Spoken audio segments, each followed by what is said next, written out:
اللہ کا کلام، اللہ کی کتاب ہمیں منع کرتی ہے، لا تسجدوا للشمس ولا للقمر، نہ سورج کو سجدہ کرو نہ چاند کو سجدہ کرو، واسجدوا للہ الذی خلقہم، سجدہ کرنا ہے تو اس کو سجدہ کرو جس نے ان دونوں کو پیدا کیا ہے۔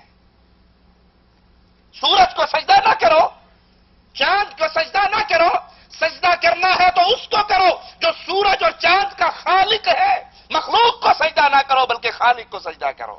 ان کنتم ایاہ تعبدون، اگر تم اسی کی عبادت کرتے ہو، اگر تم نے اسی کی خاص عبادت کرنی ہے، اس کی عبادت میں کسی کو شریک نہیں ٹھہرانا، تو یہ سجدہ عبادت ہے خاص اللہ کے لیے، نہ رکوع سجدے عبادت چاند کی ہو سکتی ہے نہ سورج کی ہو سکتی ہے، بلکہ یہ عبادت اس کی ہوگی جس نے ان کو پیدا کیا ہے۔ سورج، چاند، ستارے، اولیاء، پیر و فقیر، بزرگان دین، یہ سب اللہ کی مخلوق ہے، اور سجدہ اللہ کی مخلوق کو نہیں کیا جا سکتا۔ یہ عبادت، اس کا حقدار خالص اللہ ہے۔ کائنات کی ہر چیز اللہ کو سجدہ کرتی ہے۔ قرآن حکیم کی آیت پہ غور کیجئے، وَلِلَّهِ يَسْجُدُ مَنْ فِي السَّمَاوَاتِ وَالْأَرْضِ، وَلِلَّهِ، قبروں پہ سجدہ ریز ہونے والوں کو قرآن کی آیت سنائیے۔ تمہیں تو رب کی عبادت کا حکم دیا گیا تھا، تم کہاں ڈھیریوں پہ گر گئے؟ وَلِلَّهِ يَسْجُدُ مَنْ فِي السَّمَاوَاتِ وَالْأَرْضِ طَوْعًا وَكَرْهًا، زمین و آسمان میں جو کچھ ہے وہ خوشی سے یا ناخوشی سے اللہ کے لیے سجدہ کرتے ہیں۔ وَظِلَالُهُمْ بِالْغُدُوِّ وَالْآصَالِ، اور ان کے سائے بھی صبح اور شام اللہ کو سجدہ کرتے ہیں۔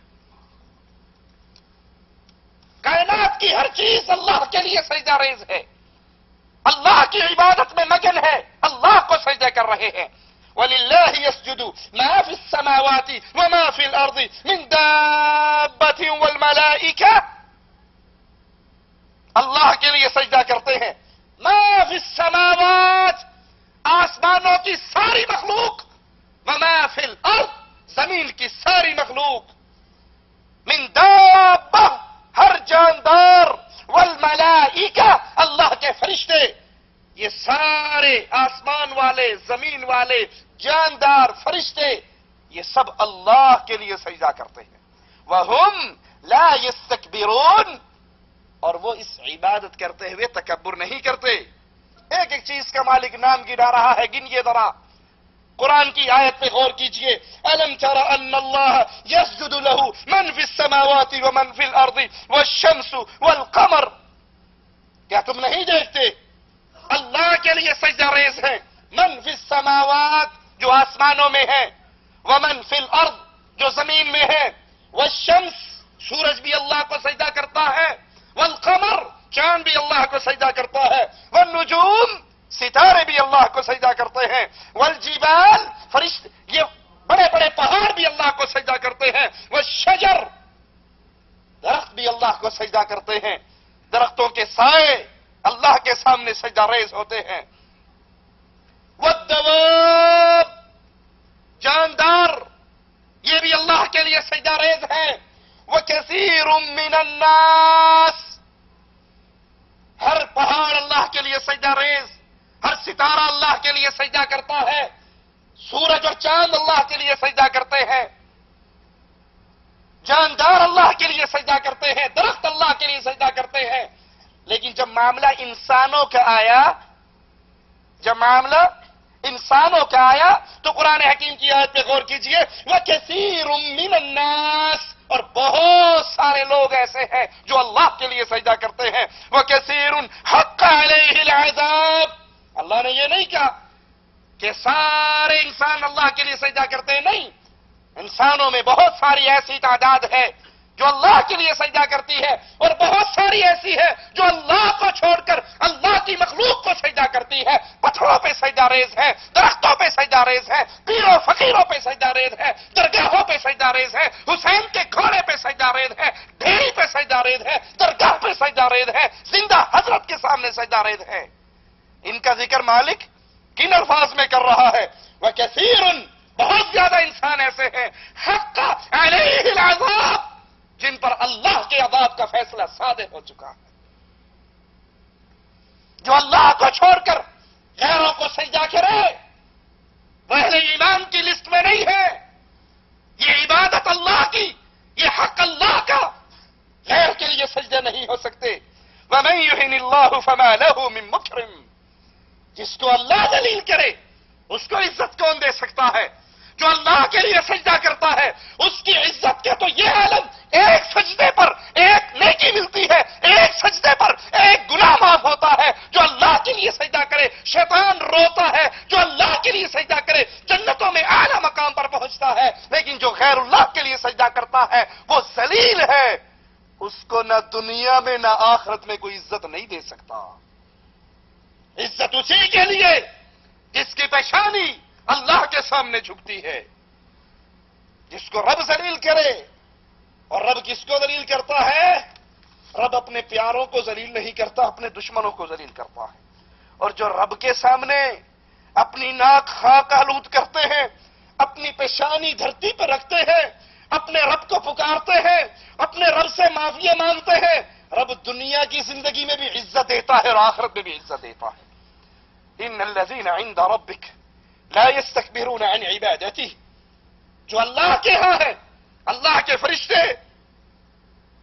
وہ اس کی عبادت کرتے ہوئے تکبر نہیں کرتے، وہ اس کی عبادت کرتے ہوئے تکبر نہیں کرتے۔ وَيُسَبِّحُونَهُ وَلَهُ يَسْجُدُونَ وہ اللہ کی تسبیحات بیان کرتے ہیں اور اس کو سجدے کرتے ہیں۔ یہ مقرب لوگوں کا ذکر ہے، یہ اللہ کے پیاروں کا ذکر ہے، یہ اللہ کے ملائکہ کا ذکر ہے، فرشتوں کا ذکر ہے۔ وہ اللہ کی عبادت کرتے ہیں اور عبادت کی قسم بھی بیان ہوئی، وہ تسبیحات کر کے اللہ کی عبادت کرتے ہیں اور اللہ کے لیے سجدے کر کے اللہ کی عبادت کرتے ہیں۔ اللہ نے اپنے نبیوں کو بھی یہی حکم دیا ہے کہ وہ اللہ کے لیے سجدہ کریں، اپنے رسول کو اللہ نے یہی حکم دیا وَمِنَ اللَّيْلِ فَاسْجُدْ لَهُ وَسَبِّحْهُ لَيْلًا طَوِيلًا اللہ کے لیے سجدے کرو، رات کو اس کے لیے سجدہ ریز ہو، اس کی تسبیحات کہو، لمبی راتیں، رات کا لمبا حصہ، رات کا لمبا وقت، اے نبی اللہ کے لیے سجدے بھی کرو اور اللہ کے لیے تسبیحات بھی بیان کرو۔ ایک اور مقام پہ غور کیجئے قرآن حکیم پر، قرآن کی اس آیت کو اپنے دل میں اتاریے کَلَّا لَا تُطِعْهُ وَاسْجُدْ وَاقْتَرِبْ خبردار اس کا کہنا ہرگز نہ ماننا، اشارہ ابو جہل کی طرف ہے جو اللہ کے حبیب علیہ الصلوۃ والسلام کو بیت اللہ میں نماز پڑھنے سے روکتا تھا، اور ایک دن آقا علیہ الصلوۃ والسلام کو نماز پڑھتے ہوئے دیکھا، برداشت نہ ہو سکا، کہنے لگا میں نے تجھے منع نہیں کیا تھا یہاں نماز نہ پڑھا کر۔ اللہ کے حبیب علیہ الصلوۃ والسلام کی طرف بڑھا اور پھر اپنے ہاتھوں کو چھٹکتا ہوا الٹے قدموں خوف سے واپس دوڑا۔ اس کے ساتھیوں نے پوچھا کیا ہوا؟ تو اس کی گردن پہ پاؤں رکھنے کی نیت سے گیا تھا۔ کہا میں جو ہی آگے بڑھا میرے سامنے آگ کا بہت بڑا الاؤ تھا جو مجھے جلانے کے لیے تیار تھا۔ امام الانبیاء نے کہا میرے صحابہ اگر یہ میرے قریب ہونے کی کوشش کرتا فرشتے اس کی بوٹیوں کو نوچ لیتے۔ اور مالک کہہ رہے ہیں اپنے حبیب سے، اپنے رسول سے، کھلا ہرگز نہیں، لا تطعہ اس کی اطاعت نہ کر، واسجد واقترب اللہ کو سجدے کر اور اللہ کے قریب ہو جا۔ یہ سجدہ بندے کو رب کے قریب کر دیتا ہے۔ اہل ایمان کو بھی اللہ نے یہی حکم دیا کہ وہ اللہ کے لیے سجدے کریں۔ قرآن حکیم کی آیات پہ غور کیجئے، یا ایھا الذین آمنوا اے اہل ایمان، اگر دل میں ایمان ہے، اگر ایمان کے دعوے دار ہو، اگر مومنوں کی لسٹ میں اپنا نام شامل کروانا چاہتے ہو، قرآن حکیم کی آیت پہ غور کیجئے، اے اہل ایمان رکوع کرو، واسجدوا سجدے کرو، واعبدوا عبادت کرو، ربکم اپنے رب کی۔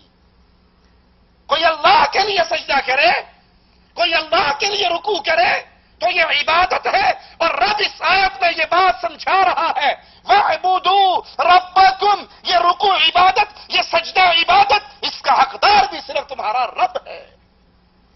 رب کے علاوہ سجدہ اور رکوع کسی اور کے لیے نہیں ہو سکتا۔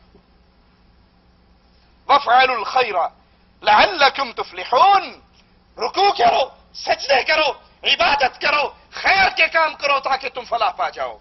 یہ آیت مسئلے کو دو ٹوک کھلے ہوئے انداز میں سمجھا رہی ہے کہ اللہ کے لیے رکوع و سجود اس کی عبادت ہے، اس میں کسی پیر و فقیر و حضرت و قبر کو شامل نہیں کیا جا سکتا۔ مومن صرف مالک کی عبادت کرتا ہے، مومن صرف اللہ کی عبادت کرتا ہے، جس کی منظر کشی قرآن حکیم کی یہ آیت ہمارے سامنے کرتی ہے۔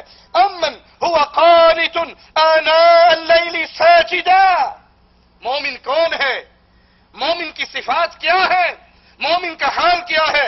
بھلا جو شخص رات کے اوقات میں سجدے کرے، وقائما، قیام کرے، یحذر الآخرہ، آخرت کا ڈر اس کے دل میں ہو، آخرت کا خوف اس کے دل میں ہو، وَيَرْجُو رَحْمَةَ رَبِّهِ، اور اپنے رب کی رحمت کی امید رکھتا ہو،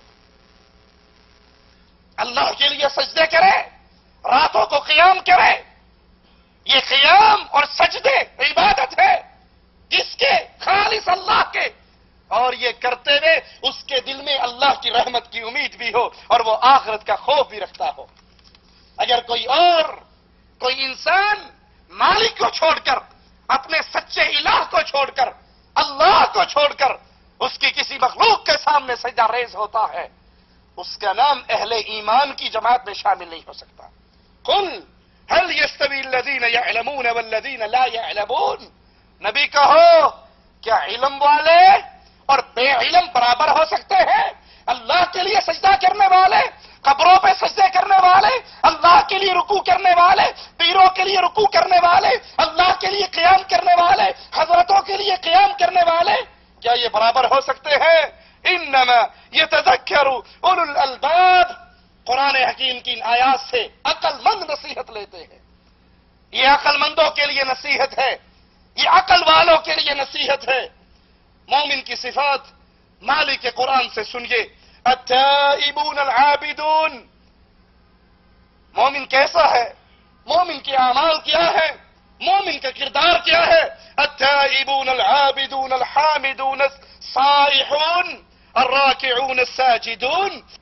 اہل ایمان کا ذکر سنیے، اہل ایمان کی صفات سنیے، وہ ایسے ہیں جو توبہ کرنے والے، عبادت کرنے والے، حمد کرنے والے، روزہ رکھنے والے، رکوع اور سجدہ کرنے والے، نیک باتوں کا حکم دینے والے، بری باتوں سے باز رکھنے والے، اللہ کی حدود کا خیال رکھنے والے، ایسے مومنوں کو خوشخبری سنا دیجیے۔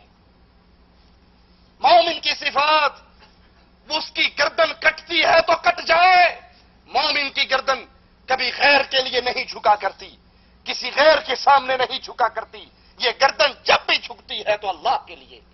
مومن عبادت کرتا ہے تو اللہ کی، رکوع کرتا ہے تو اللہ کے لیے، سجدے کرتا ہے تو اللہ کے لیے، روزے رکھتا ہے تو اللہ کے لیے، معافی مانگتا ہے تو اللہ سے، نیکیوں کے حکم دیتا ہے تو اللہ کو راضی کرنے کے لیے، گناہوں سے روکنے کی دعوت دیتا ہے تو اللہ کو راضی کرنے کے لیے۔ وبشر المؤمنین، جو یہ عمل کرے وہ مومن ہے، اور اے محمد کریم علیہ الصلوۃ والسلام ایسے مومنوں کو جنت کی خوشخبری عطا کر دو۔